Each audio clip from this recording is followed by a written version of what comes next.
Hello everyone, welcome back to English drop. तो आज हम फिर से बात करेंगे फोर्थ ग्रेड एग्ज़ाम के इंग्लिश मॉडल पेपर के बारे में। आज का हमारा पेपर होने जा रहा है पेपर नंबर 102 और इस पेपर के थ्रू हमारा टारगेट है 15 आउट ऑफ 15 क्वेश्चन करने का। और इस वीडियो में हम कवर करेंगे 15 क्वेश्चन इंग्लिश से रिलेटेड। तो फर्स्ट क्वेश्चन है, select the most appropriate option that can substitute the underline segment in the given sentence. कि एक जो सेंटेंस दिया गया है उसमें एक सेगमेंट दिया गया, एक हिस्सा दिया गया जो कि अंडरलाइन किया हुआ है, उसमें आप क्या इम्प्रूवमेंट कर सकते हैं उनके अंदर। तो वो बताया गया है, one of the most horrified serials of the Indian television industry was broadcast 20 years ago. और इस वाले पार्ट में हमें इम्प्रूवमेंट करना है कि हाँ इसमें क्या हो सकता है इसकी जगह। तो देखो यहाँ पे क्या लिखा, one of the most horrified. ये जो हॉरिफाइड है यहाँ पे वर्ब है, ठीक है। अब वर्ब दे रखी है यहाँ पे जिसका मतलब होता है डरना, डराना, ठीक है। यहाँ पे लिखा है मोस्ट हॉरिफाइंग सीरियल्स। हॉरिफाइंग का मतलब होता है डरावना, हमें नाउन के रूप में चाहिए, इसलिए यहाँ पे ये जो हॉरिफाइड है उसको हम रिप्लेस करेंगे हॉरिफाइंग से। मोस्ट हॉरर नहीं होगा, हॉरिफाइड सीरियल्स, इसमें से मोस्ट को उठा दिया गया तो वैसे कैंसिल हो जाएगा। मोर होगा भी नहीं क्योंकि ये बहुत सारे सीरियल्स में से किसी एक की बात हो रही है, तो मोस्ट तो आना कंपलसरी है इसके साथ में। और एक ही सेंटेंस है जिसके अंदर कंप्लीट डिटेल दे रखी है, मोस्ट हॉरिफाइंग मतलब डरावना। ये एज ए नाउन काम करेगा यहाँ पे। और ये जो हॉरिफाई है ये वर्ब है, तो इसलिए वर्ब का यूज नहीं होगा, नाउन का यूज होगा, इसलिए यहाँ पे क्या आ जाएगा हॉरिफाइंग।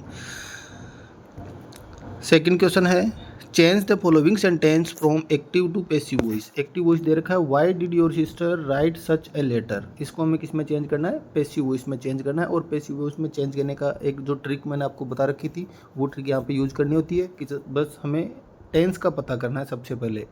देखो क्या लिखा, वाई डिड, हेल्पिंग वर्ब क्या है, डिड दे रखी है, डिड के आगे फर्स्ट फॉर्म है तो did plus first form past simple हो गया। पैसिव वॉइस में जैसे इसको चेंज करेंगे, ये किस में चेंज होगा, वॉज वर्ब के अंदर।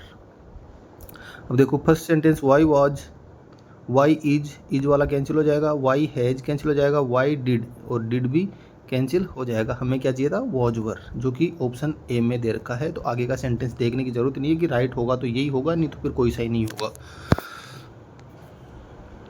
नेक्स्ट है question number 3, convert the following direct speech sentence to a sentence in indirect speech.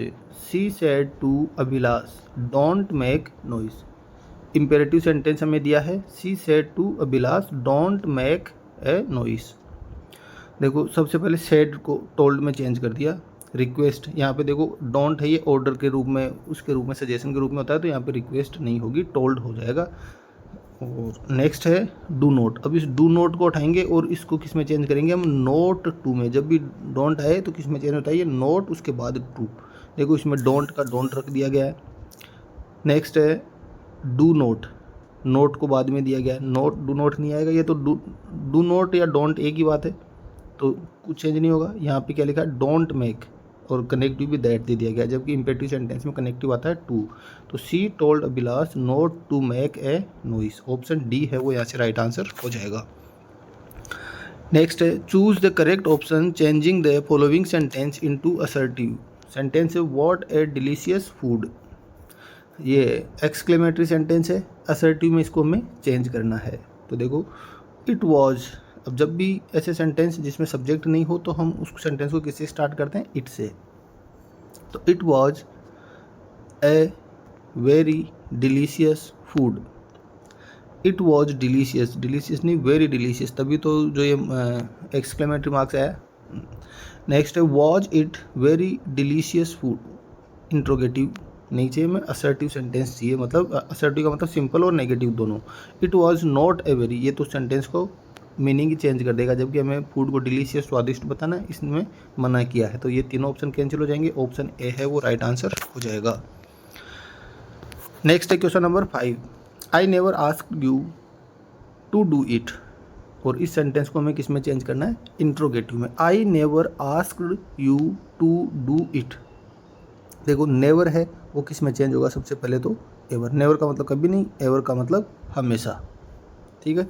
अब देखो हैव आई आस्क्ड, यू, देखो यहाँ पे पूछा आई never asked, asked second form है तो इंट्रोगेटिव में हेल्पिंग वर्ब क्या लगेगी, डिड लगेगी, हैव, डू, हैड, तीनों कैंसिल हो जाएंगे। ऑप्शन सी है did I ever ask you to do it, कि क्या मैंने तुम्हें कभी कहा था ये करने के लिए, तो ये हो जाएगा ऑप्शन सी। नेक्स्ट है question number 6, she invited everyone blank Tom full stop. Expect, expect का मतलब होता है किसी की उम्मीद करना, एक्सेप्टेड सेकंड फॉर्म है एक्सेप्ट और एक्सेप्ट। अब देखो इस एक्सपेक्ट का मतलब किसी काम के होने की उम्मीद करना, एक्सेप्ट सेकंड फॉर्म में स्वीकार करना और एक्सेप्ट फर्स्ट फॉर्म में स्वीकार करना। उसने इनवाइट किया है एवरीवन सबको, किसको छोड़ गए, टॉम को, किसके सिवाय, टॉम के सिवाय सबको इनवाइट किया उसने। तो इस एक्सेप्ट का मतलब ये एक CEPT, इसका मतलब क्या होता है, सिवाय बजाय के अलावा, टॉम के अलावा उसने सबको इनवाइट किया है, तो ऑप्शन डी है वो राइट आंसर हो जाएगा।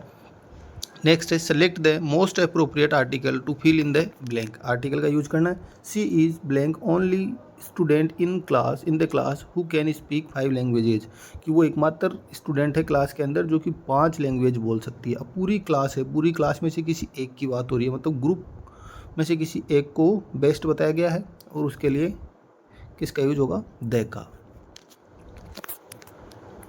नेक्स्ट है blank orchestra band that you called has arrived, कि जो ऑर्केस्ट्रा बैंड, जो गाने बजाने वाला जो बैंड आपने बुलाया था वो आ चुका है।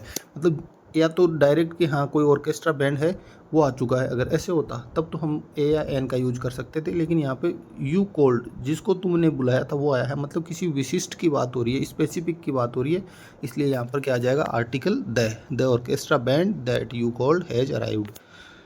नेक्स्ट है question number 9, it has been snowing, कि स्नोफॉल हो रहा है कब से, मॉर्निंग से, फ्रॉम, सिंस, फॉर, दिस, देखो पॉइंट ऑफ टाइम है सुबह से, इसका यूज होगा सिंस, ऑप्शन बी। नेक्स्ट है महात्मा गांधी 1869-1948, मतलब ये इनका लाइफ ड्यूरेशन बताया गया है कि जन्म 1869 में और 1948 तक। Is regarded as Bapu and the father of nation, we will use in place of underline part, मतलब ये वाला जो पार्ट है इस पार्ट के अंदर हमें क्या यूज करना है।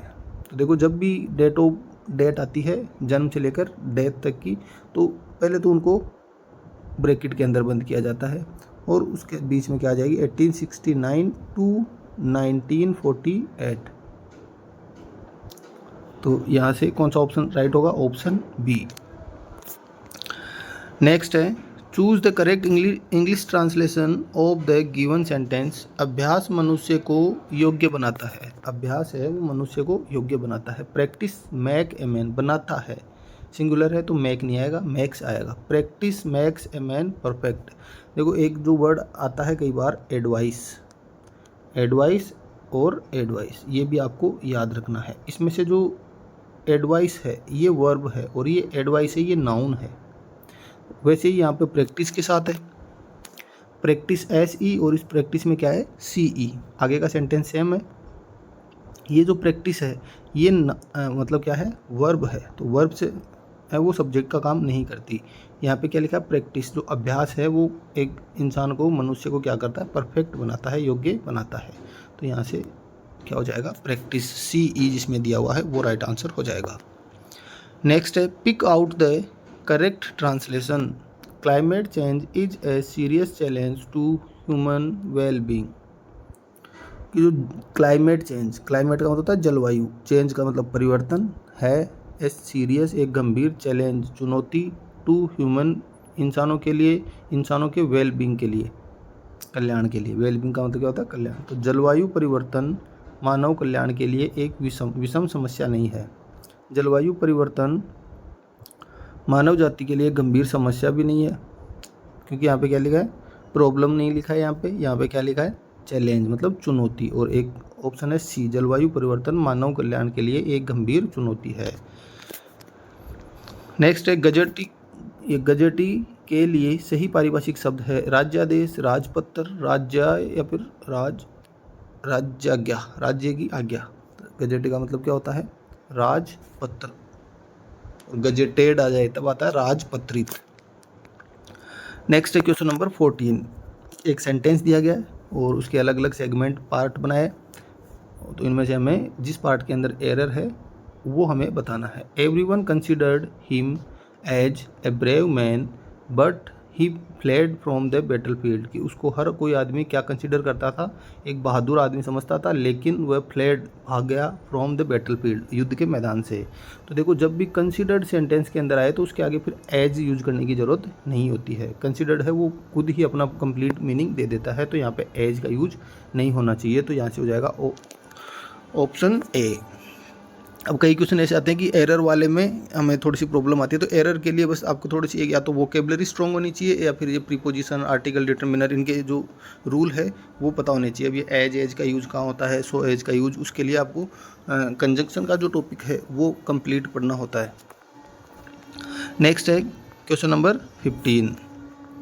A body of volunteers have helped in making this celebration a great success, की ए बॉडी ऑफ या ए ग्रुप ऑफ भी बोल सकते हैं इसको हम। ग्रुप ऑफ एक समूह है वॉलंटियर्स, स्वयंसेवकों का, जिन्होंने हेल्प की थी, उनकी हेल्प की वजह से ये जो हमारा सेलिब्रेशन है वो बहुत अच्छे से सफल रहा था। अब देखो a body of volunteers, A group of players, A team of players, A army of, an army of soldiers. मतलब देखो ये क्या है, body, a body of volunteers, volunteers का एक समूह है। तो अगर मान लो ऐसे बोले कि लड़कों का एक समूह आ रहे हैं या फिर एक लड़कों का एक समूह आ रहा है, तो आप एक बार हिंदी में इसको सोच के देखो, एक ग्रुप आ रहा है या फिर एक ग्रुप आ रहे हैं। लड़के आ रहे हैं वहाँ तक हो जाएगा, लेकिन लड़कों का एक ग्रुप आ रहा है, मतलब ये किस क्या कंसिडर किया जाता है इसको, सिंगुलर सब्जेक्ट, क्योंकि ये कलेक्टिव नाउन है। ठीक है, तो वॉलंटियर्स का एक ग्रुप है, उसने हेल्प की थी। अब देखो सब्जेक्ट सिंगुलर हो गया तो वर्ब भी कैसे आनी चाहिए, सिंगुलर। और यहाँ पे क्या दिया है, हैव दिया है, यहाँ पे क्या होना चाहिए, हैज होना चाहिए। तो यहाँ से क्या हो जाएगा, ऑप्शन बी है, इसके अंदर एरर हो जाएगा। तो ये था आज का हमारा वीडियो। उम्मीद है आपको क्वेश्चन अच्छे से समझ आएंगे। फिर भी अगर कोई डाउट हो तो आप कमेंट करके पूछ सकते हैं। Thanks for watching.